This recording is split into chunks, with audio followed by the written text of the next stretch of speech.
Convido os irmãos que abram suas Bíblias. Carta de Paulo aos Filipenses, capítulo 3, dos versos 12 ao 16.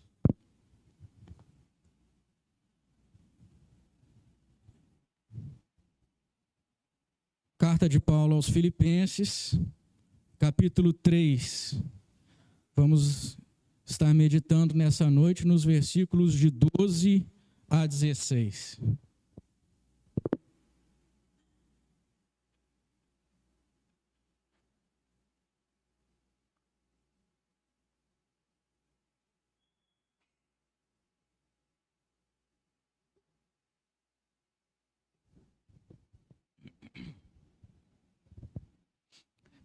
Diz assim a palavra do Senhor: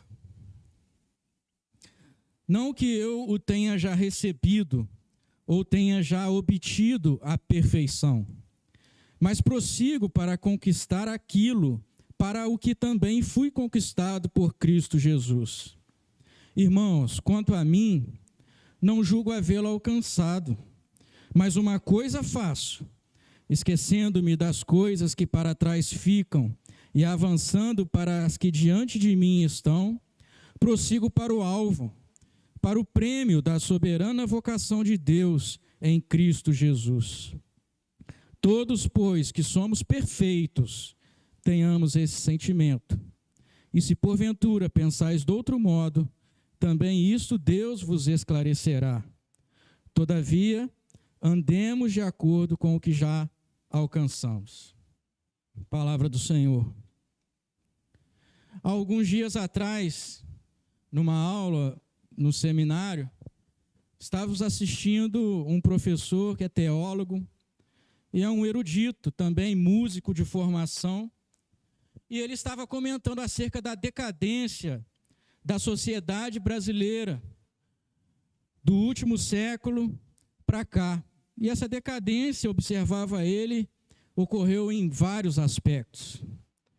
Na música, a sua especialidade, ele discorria que na década de 50 nós tivemos aqui no Brasil um brasileiro que foi o maior músico do século no contexto mundial, Heitor Villa-Lobos.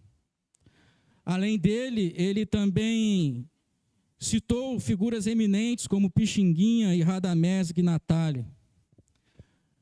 Após esse movimento, na década de 60, surge a Bossa Nova, que não tinha a maestria dos músicos anteriores, mas ainda guardava alguma excelência, contando com nomes como Ataúfo Alves, Vinícius de Moraes, Tom Jobim, entre outros.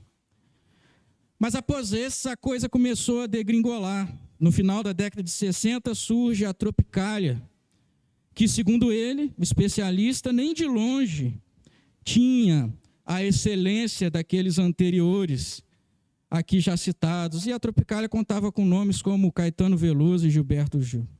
Depois da Tropicália, a coisa piorou, veio a Jovem Guarda, o movimento hippie, o pop rock, o funk, e nos nossos dias, nós temos como ídolos musicais do Brasil, Anitta e Pablo Vittar. Que decadência! E ele continuava falando acerca de outras áreas, como essa decadência também era notória, na política, no direito, citou alguns juízes do passado eminentes, e também na educação. E ele pôde demonstrar ali como a nossa sociedade decaiu dos últimos séculos, do século XX para cá. E enquanto ele falava essas coisas, citava essas coisas, eu pensava comigo mesmo que os crentes brasileiros tiveram a mesma trajetória, da excelência ao ridículo. Ficamos envergonhados quando nos lembramos de nomes como José Manuel da Conceição, o primeiro pastor evangélico brasileiro, que era um ex-padre que foi convertido pelo ministério do reverendo Blackford, cunhado de Simonton. José Manuel da Conceição se tornou um evangelista itinerante, um pastor que não tinha igreja, mas que caminhava a pé pelo interior de São Paulo, promovendo a criação de congregações, onde muitas pessoas, muitos brasileiros se converteram ao Evangelho ali no final do século XIX, início do XX.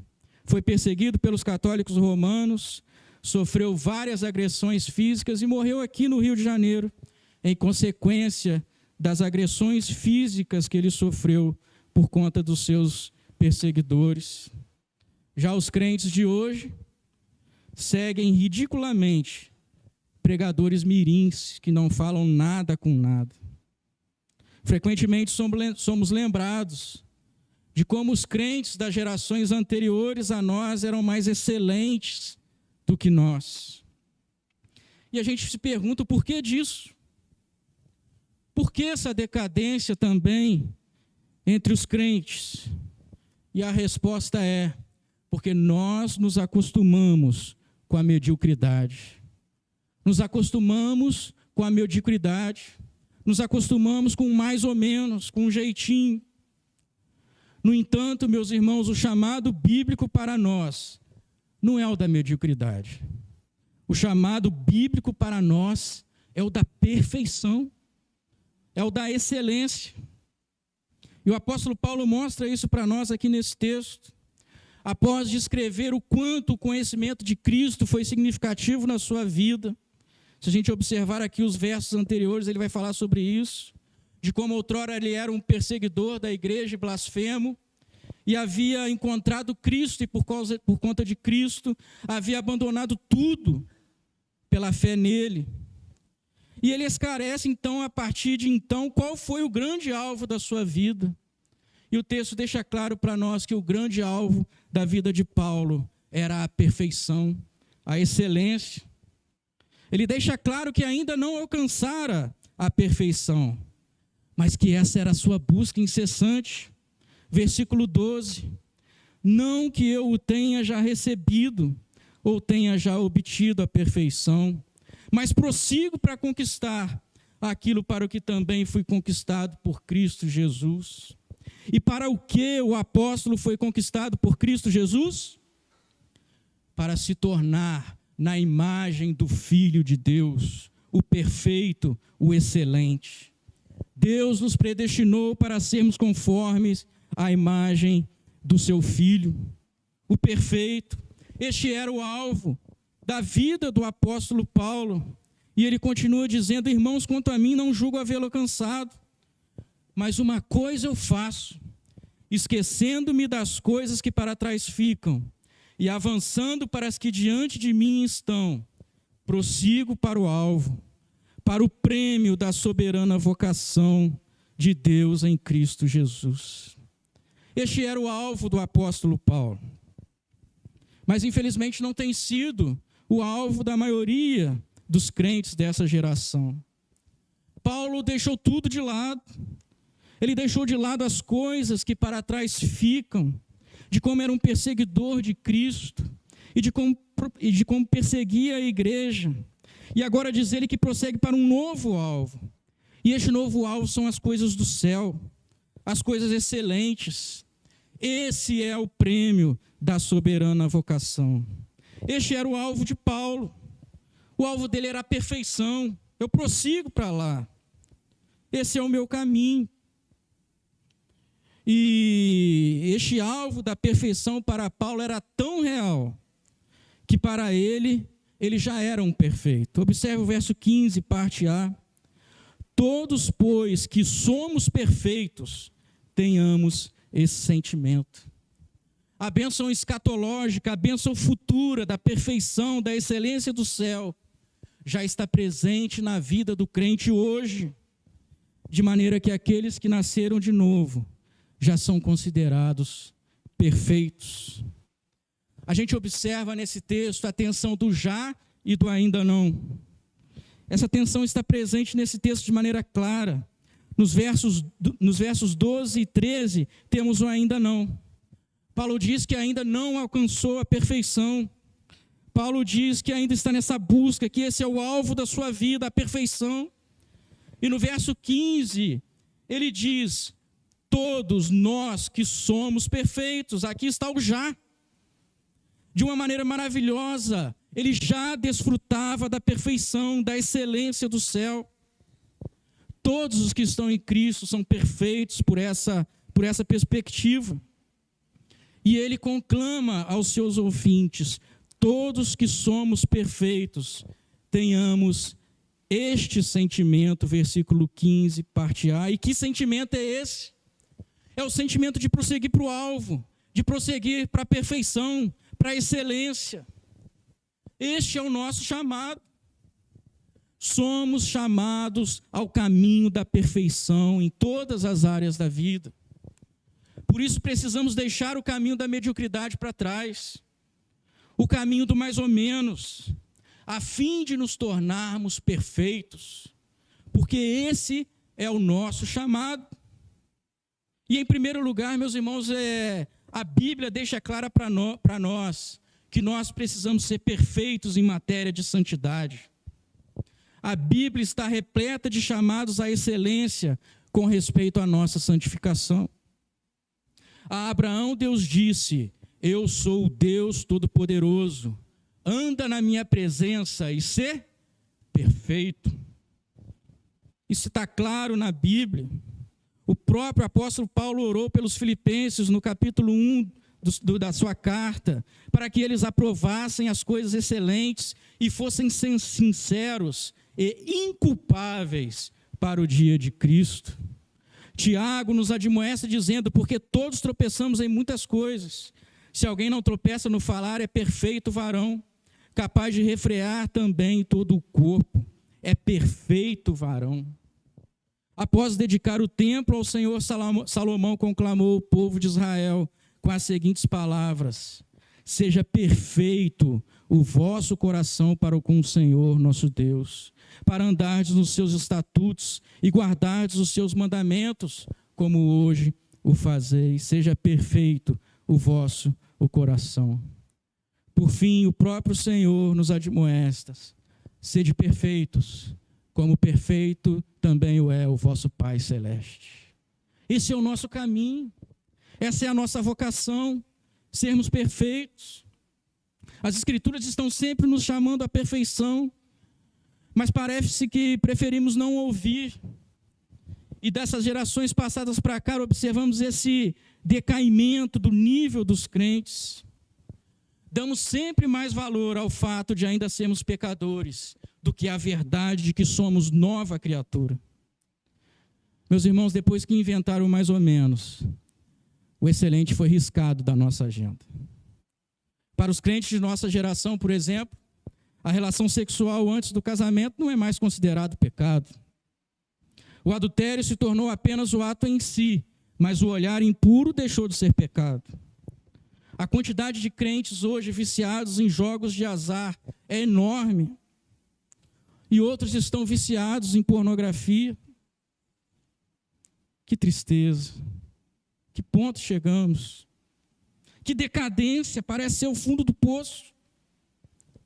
Por isso, meus irmãos, precisamos urgentemente revermos nossas vidas e tomar a decisão de ser medíocres e seguir a perfeição, a excelência, porque esse é o nosso chamado.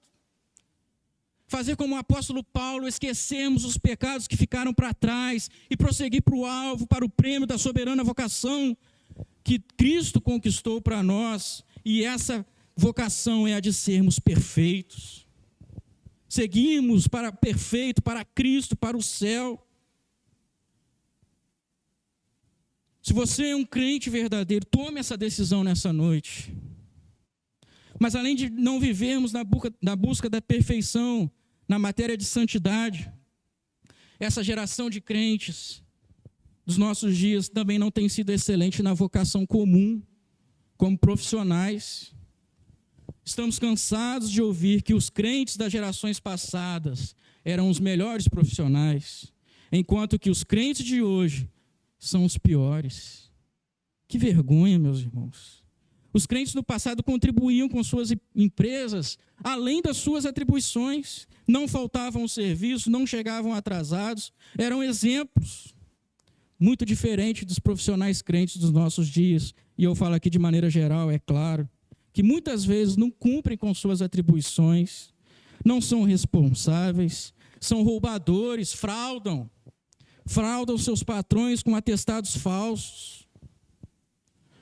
Por outro lado, também temos empreendedores cristãos sonegando impostos. Que decadência! E quando eu vejo esse aspecto da vocação circular, eu me lembro do profeta Daniel, que foi um político no Império Medo-Persa. E dele se dizia que ele se distinguia dos presidentes e governadores do império, porque nele havia um espírito excelente.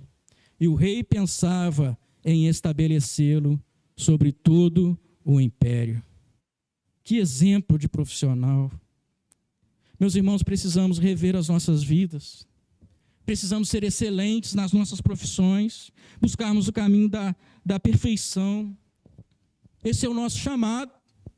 Chega de mediocridade. Em terceiro lugar, é evidente também a nossa decadência no conhecimento de Deus, no conhecimento das Escrituras. Somos a geração de crentes mais analfabeta em relação às Escrituras desde a Reforma Protestante. Os crentes não conhecem as Escrituras, eles não leem as Escrituras e eles não são interessados em aprender doutrina.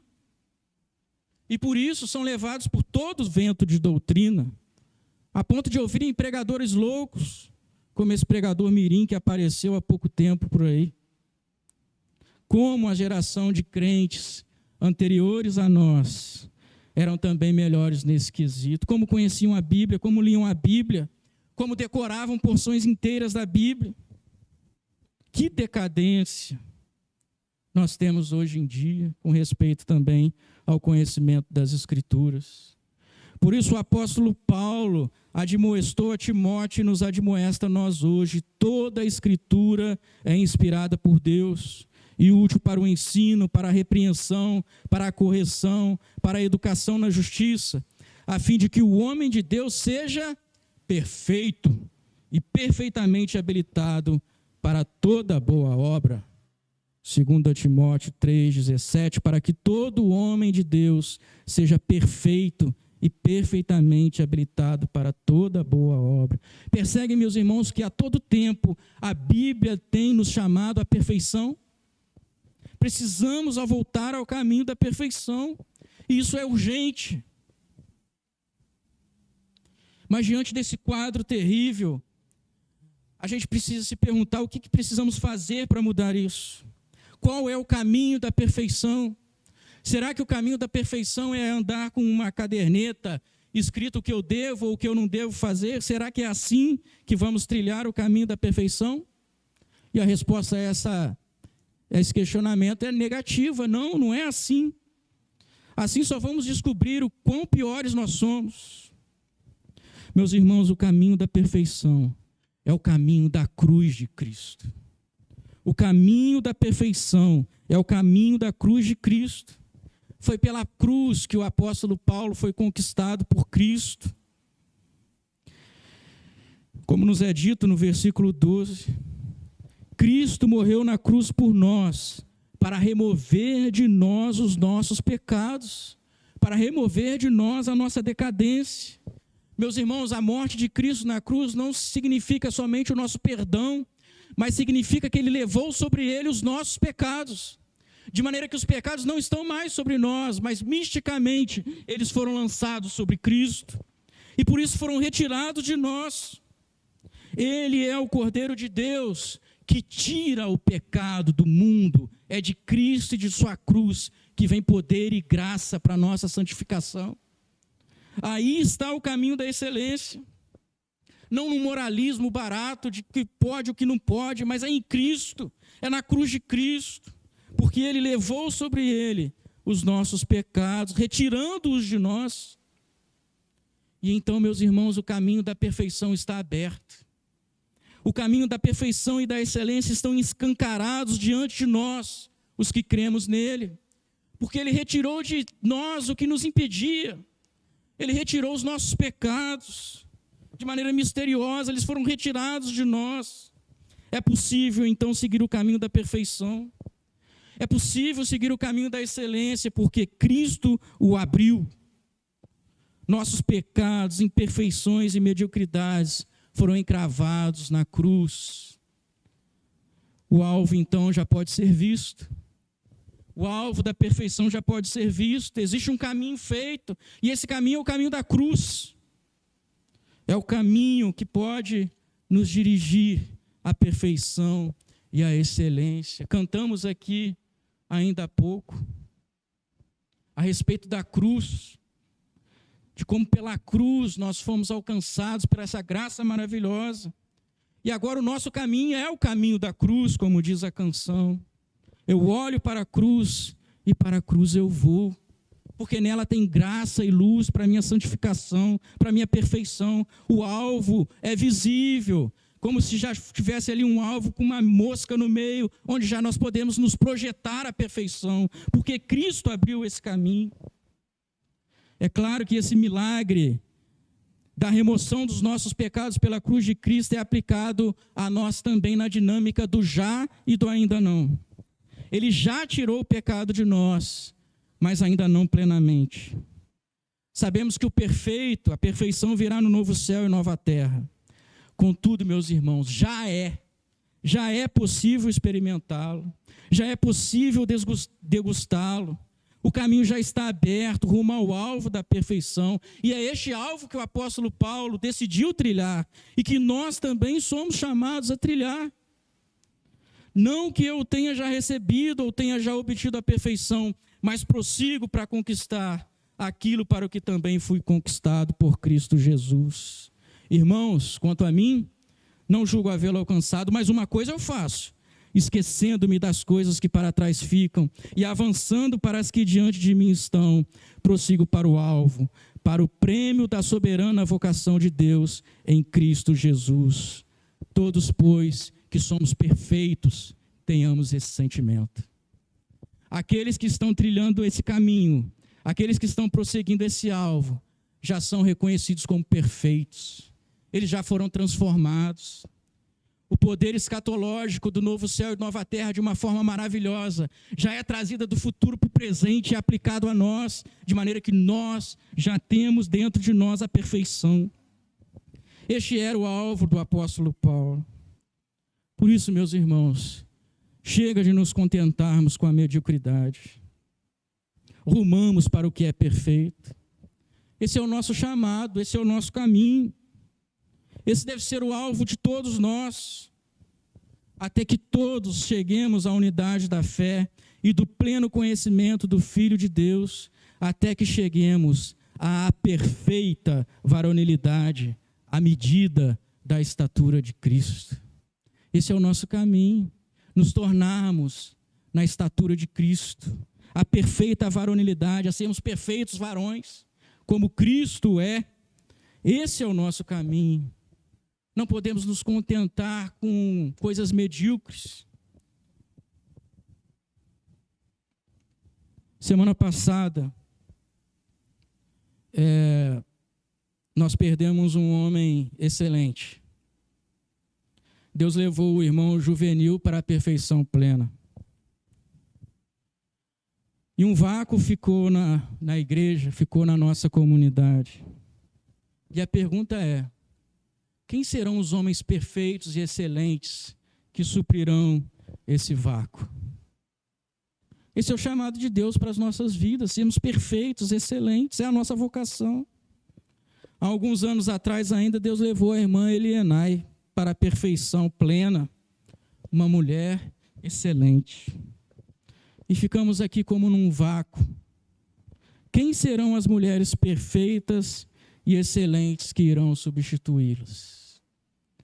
Será que nós vamos continuar nessa decadência e cada geração vai se tornar pior do que a outra?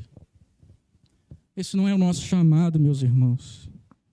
Deixemos a mediocridade e sigamos o caminho da perfeição, da excelência. Nós sabemos que nos últimos dias o amor se esfriará de quase todos, é o que nós temos observado, mas é de quase todos, não precisa ser de nós. Que nós sejamos diferentes, que nesses últimos dias da terra sejamos cristãos, homens e mulheres excelentes, que sejamos o remanescente fiel do Senhor. Até porque, meus irmãos, a transformação que se dará no último dia, quando Cristo voltar, quando Ele transformará o nosso corpo de morte em um corpo glorificado, perfeito, essa transformação só será feita naqueles que estiverem trilhando o caminho da perfeição, naqueles que estiverem prosseguindo para o alvo. É nesses que a obra vai ser completa no último dia.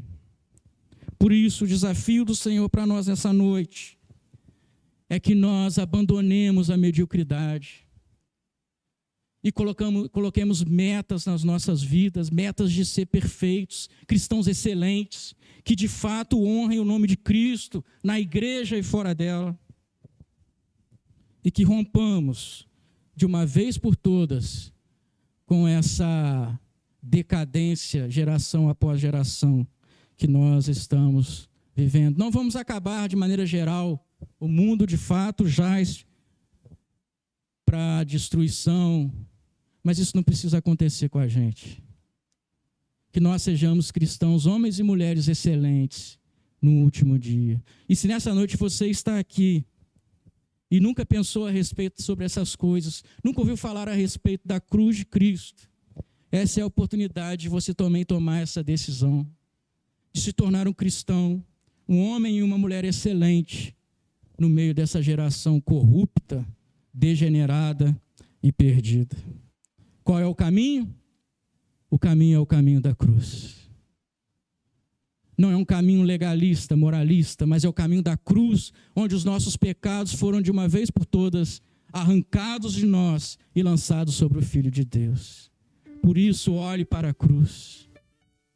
De lá vem graça e luz para nós.